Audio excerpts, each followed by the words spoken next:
Hotel, Black Power, Brother Shaka San Kofa here today. Don't have my glasses on, my reading glasses and my everyday glasses on today, so, pardon me if I misspell something, if I'm reading a piece of paper or something, and I may mispronounce something, don't get upset, y'all. Because anyway, we doing and before I begin, as always, giving honor to the Creator and the ancestors for the blessings and the protection and the guidance and the strength that they give us on a daily and consistent basis, especially for those of us who are conscious. As always, special honor to my queen sister who's in her essence, and Brother Harris Abdul, our chief of staff of the Street Law Soldiers. This is basically like our roll call for this week, to acknowledge everyone. I try to do it on a weekly basis if I can, to acknowledge and to show love and to receive and give energy to our people that are out there and our brothers and sisters that are fighting for the liberation and salvation of the black nation. So, let me start off, give honors to my father who's in his essence. Honor to all my relatives, those known and unknown to me that fought and died for my ability to be here to speak to you all today, in this plane, on this level today. Also, my mother and father-in-law, Queen and Zinga, my queen, my brothers and sisters, my biological brothers and sisters, my biological brothers. I only have one sister who's in her essence right now. Forgive me for that statement. All my comrades that I grew up with, comrades that I ran with, part of my streets of rites of passage and prison rites of passage who are now in their essences. I give honor to you, brothers, and also the brothers and sisters that are in the struggle right now, those behind enemy lines in these concentration camps that we call prisons and jails and penitentiaries today. Hold your head. All our brothers and sisters that are fighting in these hospitals for their lives right now. My prayers and my energy and strength goes out to you all. All our brothers and sisters all over the planet who are struggling from substance abuse and all types of other illnesses and plagues that have been placed on us by this motherfucking devil. Poverty, drug addiction, black on black violence, sexual abuse, sexual assault, and an array of other plagues. Also, giving honor to Brother Burgess down there in Columbia, Maryland. Him and his family, his queen, his family, his brothers and sisters. Annie, Fanny, Sister Kitten, Little Queen, Trinity, Miss Burgess. All my brothers and sisters out there in that particular area. My Baltimore crew, my B-more crew. My nieces and nephews. All the brothers and sisters that are in the DMV. All my YouTube subscribers, all my supporters. I feel y'all out there. Today we're gonna work on some shit today. We're gonna get it in. We're gonna get it in today. There's no ifs, ands, or buts about that. I got some things I want to discuss. Drop some few jewels on y'all. First celebrating the motherfucking death of one of the major devils of the planet Earth, who has wreaked havoc and destruction and murder and death on the black community for over a century. Now this motherfucker, he's gone. He has met his motherfucking demise. And that's that goddamn devil, David Rockefeller. You know, motherfuck him. You know, may the ancestors and jackals chew his motherfucking ass up piece by piece.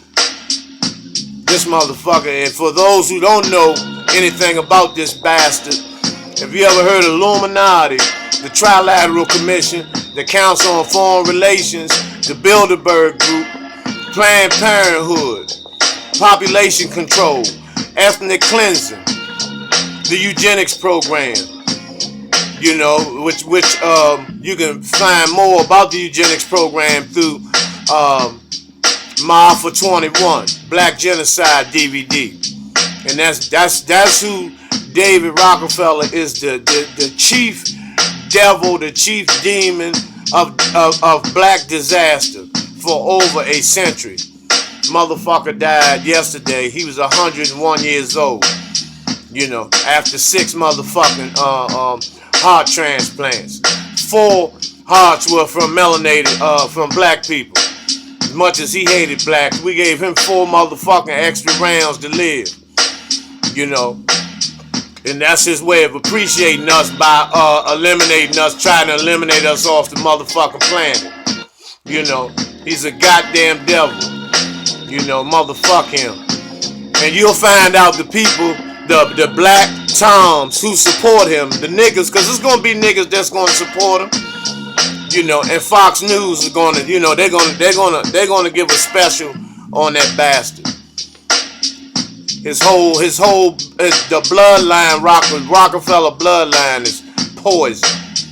And I'll get into that later. But right now, I want to call off, you know, my brothers. I want y'all to ride with me today. Come on, ride with me, brother. Milana Ajimans. Come on, ride with me, Sister Maldisi. Come on, ride with me, Jaheed and Jai. Come on, ride, Sean and Jeray. Come on, ride, Nikki and Denise. Come on, ride, my brother Brian, Bay brother. Brother Alan Tillman.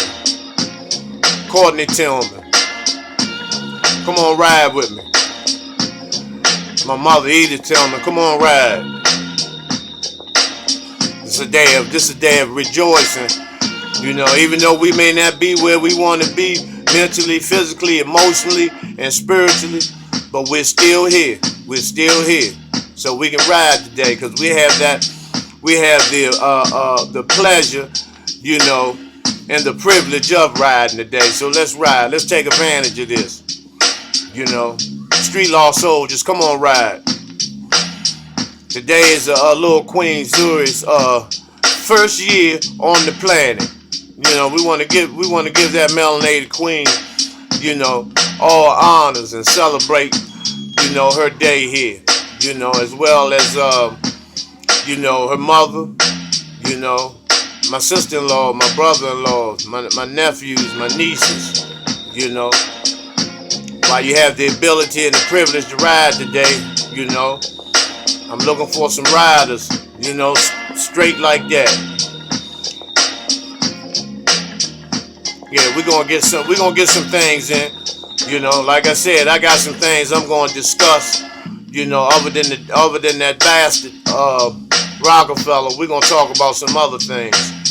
We're gonna deal with some Civil War shit. We're gonna go back to in the 1860s. You know, we're gonna also deal with some reparation talk. You know, you just hit me on my YouTube page. You have any questions or anything or any concerns, you know, dealing with that. But I'll give you a tidbit. The UN officials have made a declaration that reparations is on the table.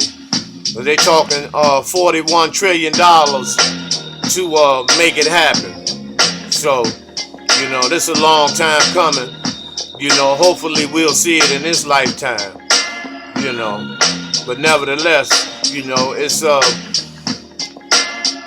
time to ride. You know, Honor to Tupac Shakur. Honor to Afeni Shakur. Honor to Nate Dogg. Honor to all the brothers and sisters that were murdered. The entertainment, through the entertainment world, through the white demons of the entertainment world. Aaliyah, Nate Dogg, Bernie Mac, James Brown, Tupac, Afeni Shakur, Biggie Smalls, Left Eye, and several others. Sam Cooke, Otis Redding. You know, we can go all the way back because this cracker been doing this shit to us. You know, but we gonna ride on his ass today. You know, because that day is coming. Let us all, you know, put your seatbelt, put your spiritual, mental seatbelts on. You know, and take yourself for a ride. Take yourself for your own little cruise today. It's not hard. All you have to do is just be thankful for where you at and what you stand on today.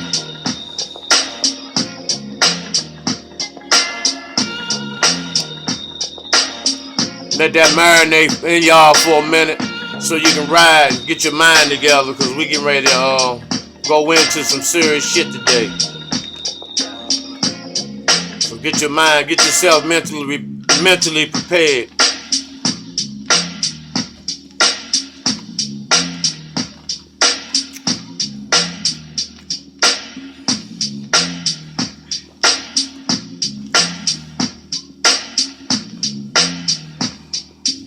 Big brother Vince Barnes, him and his queen Kim, I appreciate y'all. Appreciate your support. Appreciate your Facebook comments and all your support down there in Charlotte, North Carolina. You know, big hoteps to y'all. Big hotep to my nephew JR up in Philly.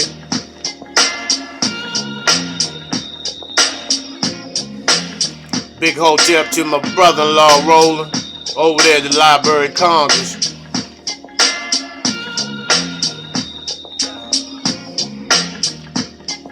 Big hotep to my sister-in-law Zuline. She like me, she love them motherfucking soft drinks. It's all good though.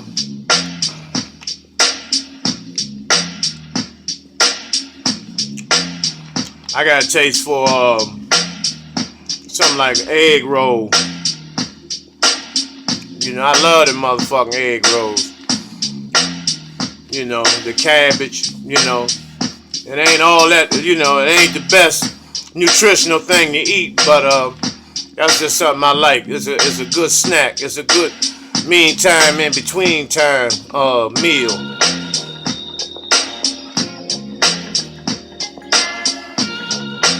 Queen Nzinga, she, you know, getting ready to do her thing. You know what she like to do. She love them stores. You know, I love them too, but I don't like to go in them. I just like to, you know, wait till she get back, eat all the candy and shit like that. But, you know, that's just part of living. That's all. You know. But like I said, we gonna go in a minute. Just want to put some humor out there so y'all can unwind. You don't have to sit in front of the screen all tight-assed and, you know, you don't have to do that. All you got to do is just relax. Understand your purpose. Because if you're conscious, you know, you already know who you are. And then you can do the things that you like to do without any concern or worries. Yeah, I want that Emory Shelter crew, you know, brothers and sisters, just, you know, in the NAAA, you know, they ride us too. You know, all your friends, how many people that you know that you would like to ride with you today on a spiritual ride? Yeah, just call them out. I can hear some of you. Call them out.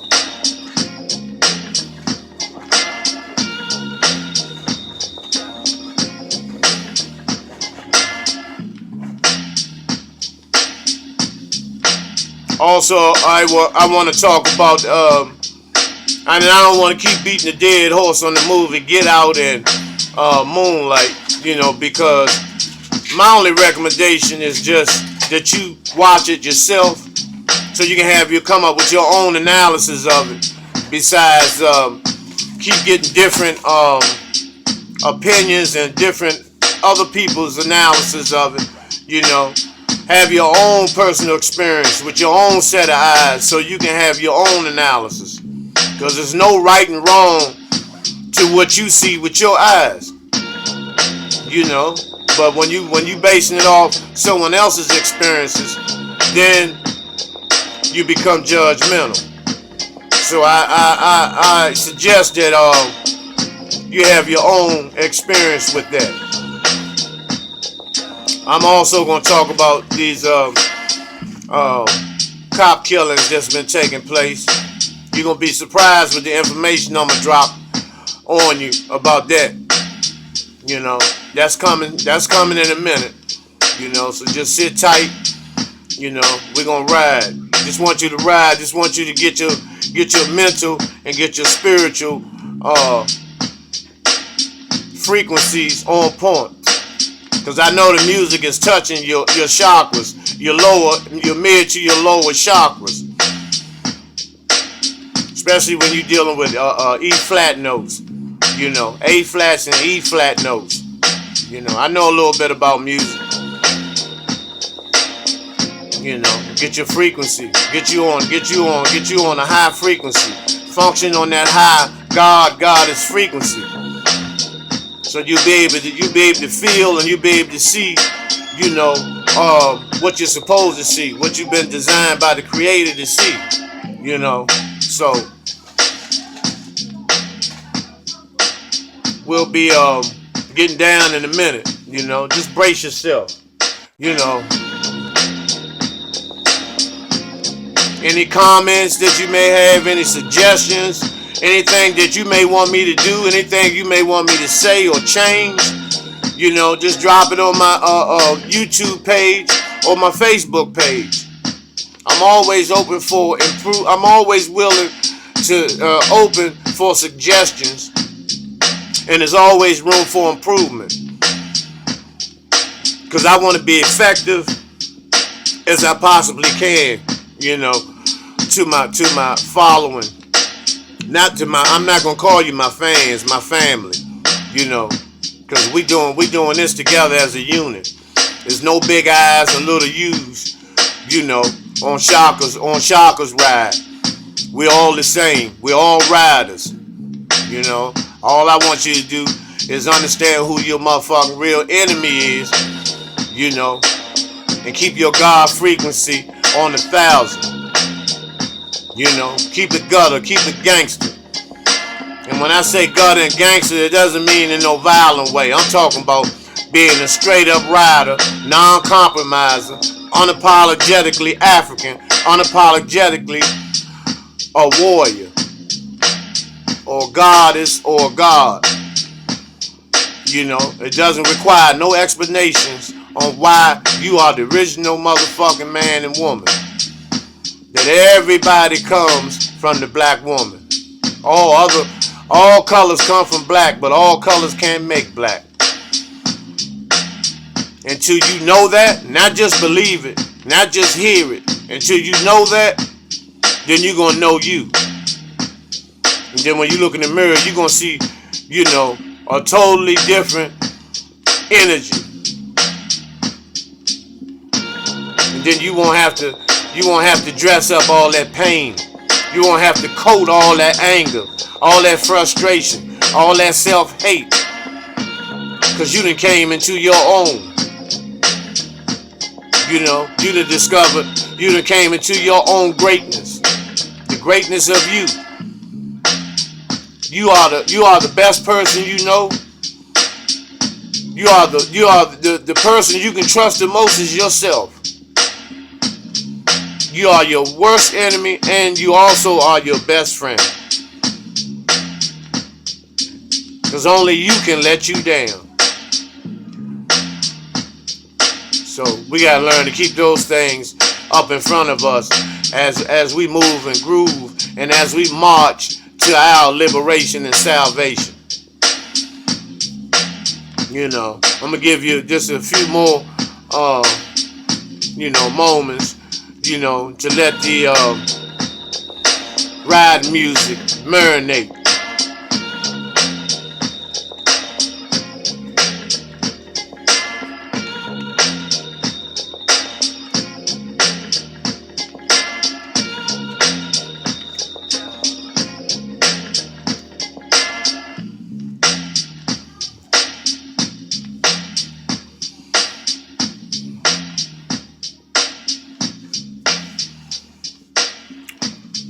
Peace. Back with you again, brothers and sisters. Black Power Hotel. What I wanted to discuss was I had a few things I wanted to talk about that I told y'all I was going to discuss. One of them was, once again, the billionaire philanthropist. I don't know why they would call this motherfucking devil a philanthropist. Who did he look out for? He never gave the black community any money because he spent a whole century, 101 years trying to destroy us. So he wasn't a philanthropist for anything that had anything doing with the growth and development of black people, And he was worth $3 billion, at the time of his death. He had 6 heart transplants, 6. Now, he hated black people so much. Why did he have to use 4 black hearts? So that means, we gave him 4 motherfucking extra chances to live. I wish somebody would have informed me. He wouldn't have got them motherfucking hearts. That bitch he would have been dead. Fuck him, man. And I'm telling you, he was one of the major devils, on this planet that is largely responsible for the destruction of millions of black people. So I'm not sugarcoating, and I'm not watering down nothing I say. I'm putting emphasis on this motherfucking shit because we talking about a major motherfucking albinoid mutant devil that's gone. So fuck him. The family is worth $10 trillion as of 2012, but that was 5 years ago. So, he was head of Chase Manhattan. Now, Chase Manhattan is the bank of banks. Bank of America, SunTrust, Wells Fargo, all of those are subsidiaries to Chase Manhattan Bank. So David Rockefeller owned all of those, as well as he had the UN building built. Now, John Rockefeller, who was his grandfather, he was the founder of Standard Oil Company in 1919. Now, Standard Oil Company is the oil companies of oil companies. Exxon, Mobil, Chevron, BP, all of those are subsidiaries to Standard Oil. And John Rockefeller passed it down to David Rockefeller. And see, all this money was made from the slave trade. All of this money that these bastards created and have been hoarding, for 3 centuries, is money from directly from the blood, sweat, and tears of our ancestors. We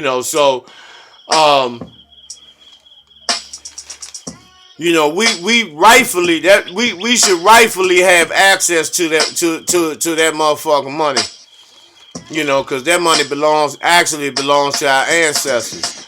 Now, when you really get technical, every goddamn dime that you see these crackers, having in their bank accounts, You know, they got it from their parents and their grandparents and their great and great grandparents, which was money directly from the blood, sweat, and tears and the beatings and the lynchings of our ancestors during the slave trade.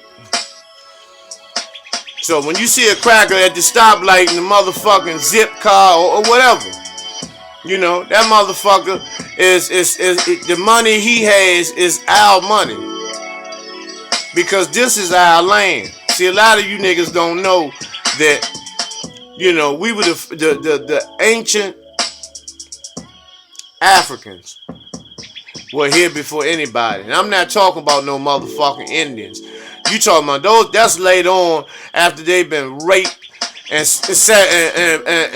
brutally sabotaged and raped and fucked over by this motherfucking savage cracker in 1492, you know, and beyond.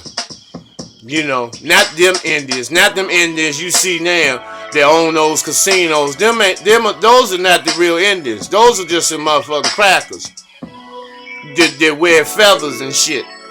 Cause you can't tell the difference between them and an ordinary motherfucking cracker. Their nose might be a little more puffier, but that's it. The original Indians are our ancient African ancestors. And we were here, we circumnavigated the globe before anybody. We were here before anybody. This is our land. And that's why I agree with what the Moorish nationals are doing in terms of understanding law as to making efforts and all our efforts to retrieve our status back on this land right here. I understand that piece.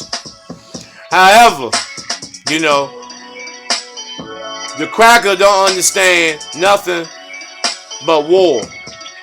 No matter no matter how much you try to take him to court, whether you're right or wrong, they're not going. Even if you beat them in court, they're not going to give up anything without a fight, without a physical fight, because that's how he acquired everything, and that's the only way he's going to give it up. You know, and we have to be clear on that, because I hear a lot of you niggas always talking about, you know, we can outthink a motherfucking cracker and all this shit. The cracker don't think, man. They're not going to do none of that. They're going to fight head up. That's why they kill us in the motherfucking streets every day.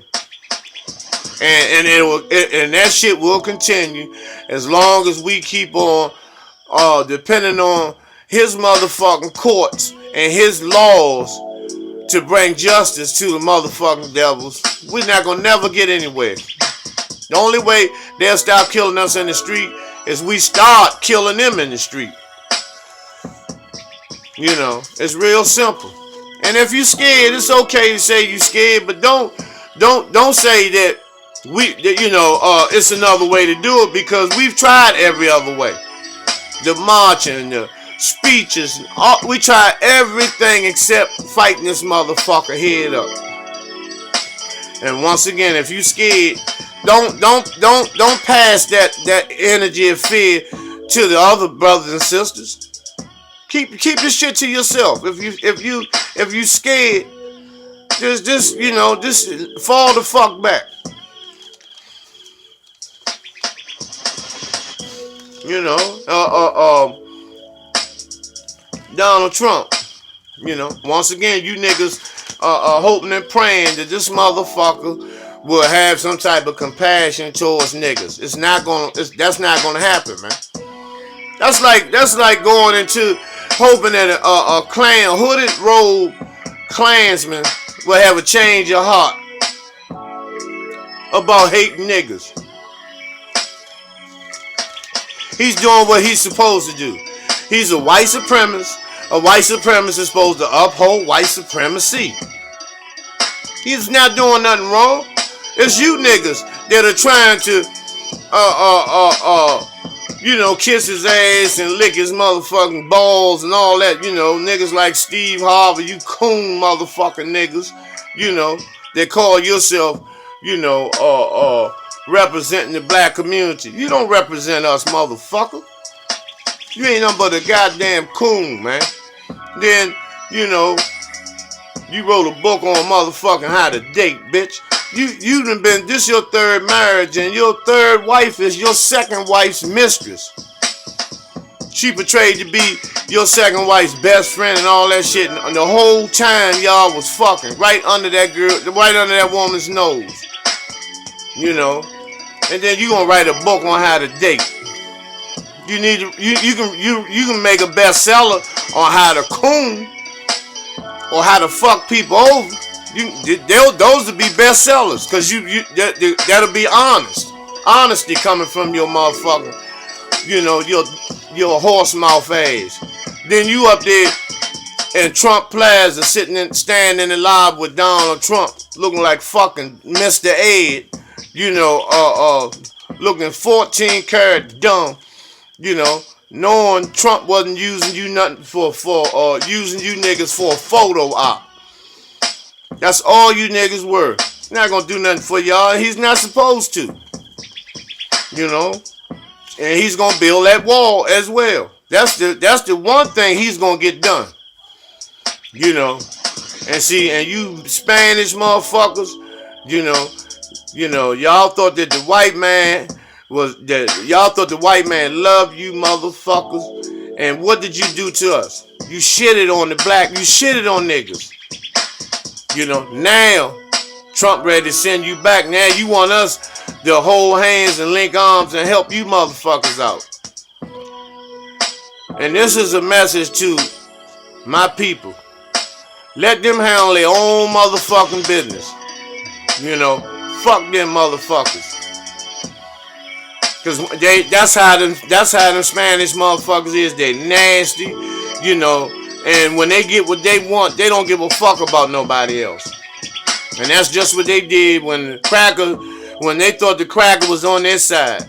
They shitted on us, called us all types of names, maricon, negre, and all that bullshit. Who's a negre now? Your best bet is just go ahead and just walk to the goddamn wall and climb over the motherfucker. Then you got TV specials where you motherfuckers up there crying, I ain't been here 20 years and I don't know anything. Cause when you go back, them people over there, El Salvador, gonna cut your motherfucking head off cause you fucked over them. You left them hanging, just like you did us. And they waiting for half of you motherfuckers. That's why you crying. Who will cry about going back home? Come on, man. Nobody's stupid. He gonna put that wall up, and the wall represents white supremacy. That red, white, and blue is red, white, and blue on one side, and the rest of you motherfuckers on the other side. That's what the wall represents, white supremacy. And then, to this donkey mouth Steve Harvey, this coon who said he didn't give a damn about slavery. You'll never be able to live that down, motherfucker. Never. And then you're going to kiss Donald Trump's ass. And this wig-wearing racist faggot said that Martin Luther King was a punk and Rosa Parks was too lazy to get off her black fat ass. And you stand up there on a photo op. You and that tripolar, that nut Kanye West. At least when Kanye doesn't take his medication, he does say what he's supposed to say. He does go out on them crackers. He go on their ass. And then what they do? They threaten him and give him his mouth, tell him make him take his medication, and they lullaby his ass to sleep once again. He up there in Trump Plaza with a gold motherfucking bush, looking like a goddamn mental patient on a day pass. And he thought Trump was going to use him to sing at the inauguration. They told him he didn't have enough American values, meaning He was the wrong color. Goddamn nigga, you ain't singing at this motherfucker. You know? And now, when I was telling y'all about them cops, 8 cops were killed by 6 motherfuckers. 8 white cops were killed by 6 crackers. You ain't hear nothing about that, did you? You heard nothing about that in the news or anything. 6 crackers killed 8 motherfucking white pigs. Executed 8 white pigs. This is a couple of months ago. You heard nothing about it. But when the nigga, when he shot the motherfucking pig, it was all on that. It made national headlines. But when them 6 crackers killed those 8 pigs, you heard nothing about it. See, they hush and put that under the rug. Because they know you niggas don't do any, all you do is look at sports and the Metro. That's all you want to know, who got killed, who got arrested, you know, and what team is going to win this and what's going to win that. You know, what team, what plantation is going to win the championship. The slave championship. You know, and they had this thing about, you know, what I discussed about the fentanyl, it ain't no epidemic, just a whole bunch of crackers in West Virginia and them coal miners, you know, getting high, and they've been dying, ODing and shit. Because like I said, the cracker is greedy when it comes to drugs, you know, and he uses nasty connotations to describe how he feels. In other words, they'll say shit like, oh, I'm fucking wasted, I'm fucking shit-faced and I'm fucking smashed, man.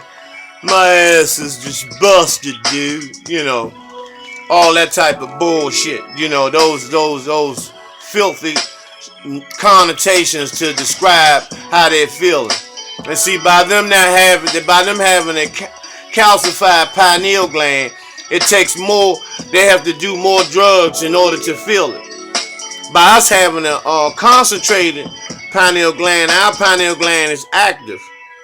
We got flavor and rhythm and color in our pineal gland. So we feel the drugs quicker. We feel them quicker. And we don't need a whole ton of shit.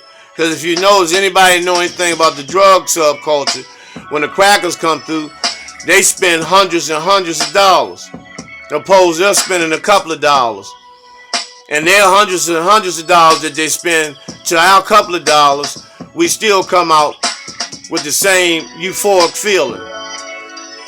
In other words, you know, it don't cost us but a couple of dollars to get high, and it costs them hundreds of dollars to get high. You know. And their getting high goes all the way back hundreds of years ago. Even in the Civil War, you had 400,000 white junkie motherfucking soldiers. They were shooting heroin, morphine, and they were being strung out. And they was calling it soldier's disease. When they were having withdrawals and, you know, jonesing and shit for a shot of dope. They call it soldier's disease, where the people didn't know anything about withdrawals. You know, they thought it just came from the war, them having the shakes and spitting up and all this shit, you know, but it was withdrawals.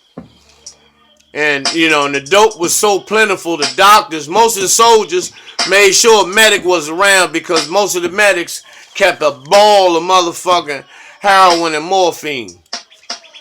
And that was an anesthetic for, because they you know, when a motherfucker got shot and he had gangrene, they would literally take a saw and cut his motherfucking limbs and shit off. But they would make sure that they would be numb and full of motherfucking dope. You know. And you know, and the shit was so plentiful that you could buy dope during the Civil War. You could order it out the Sears and Roebuck's catalog. And then at the end of the Civil War, during Reconstruction period, the Bayer Corporation was having heroin in their motherfucking aspirins. And that was in 1898 when the Bayer Corporation first started selling aspirins.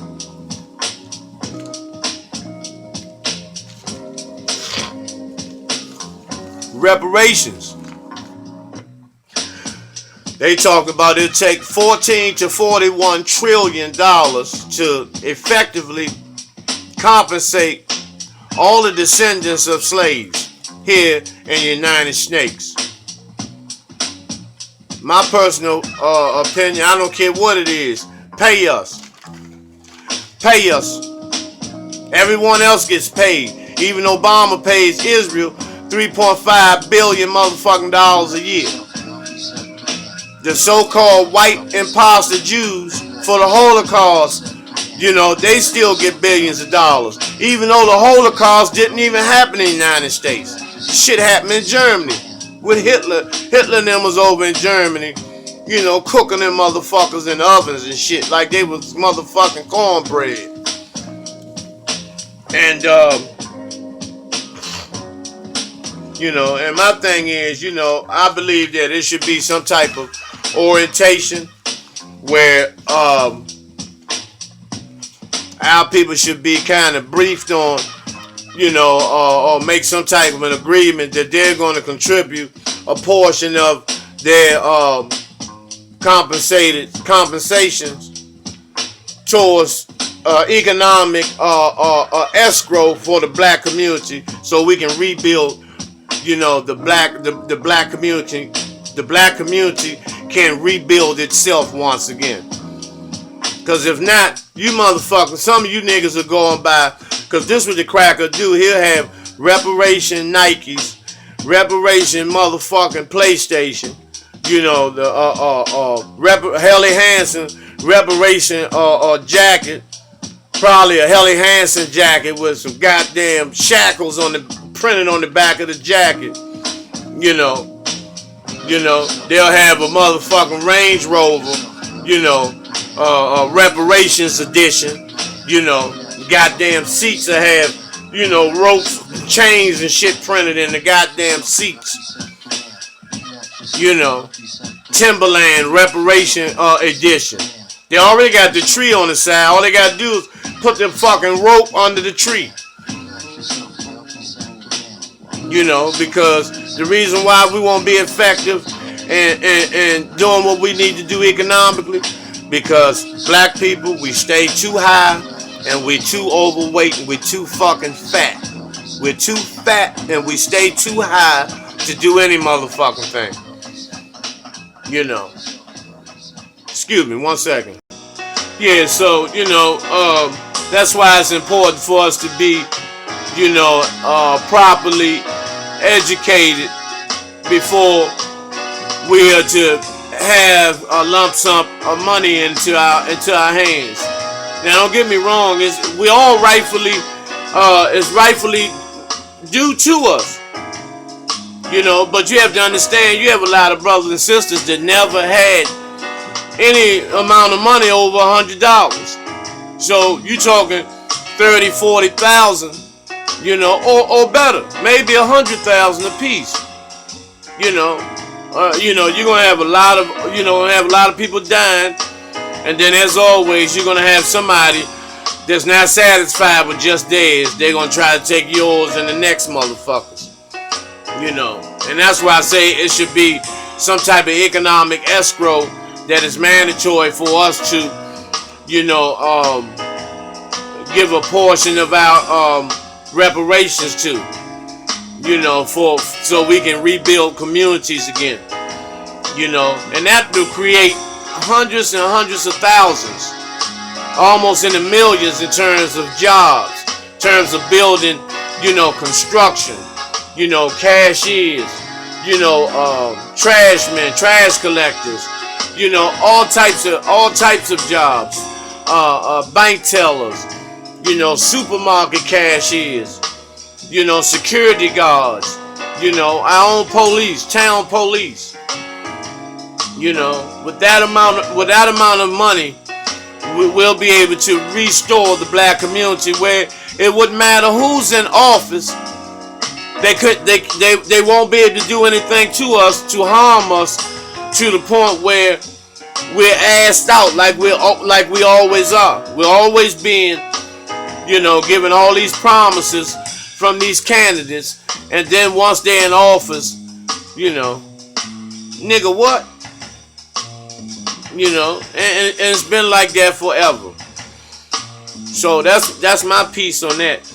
And I'm gonna be talking some more with you all. We're gonna get down, because I have a couple of more topics I wanna really discuss and get into, But I have to take care of some business right quick, and as well as to ensure that, my subscribers, and my people, get this information, as soon as possible. So until we meet again, which will be very, very shortly, Hotep, Black Power.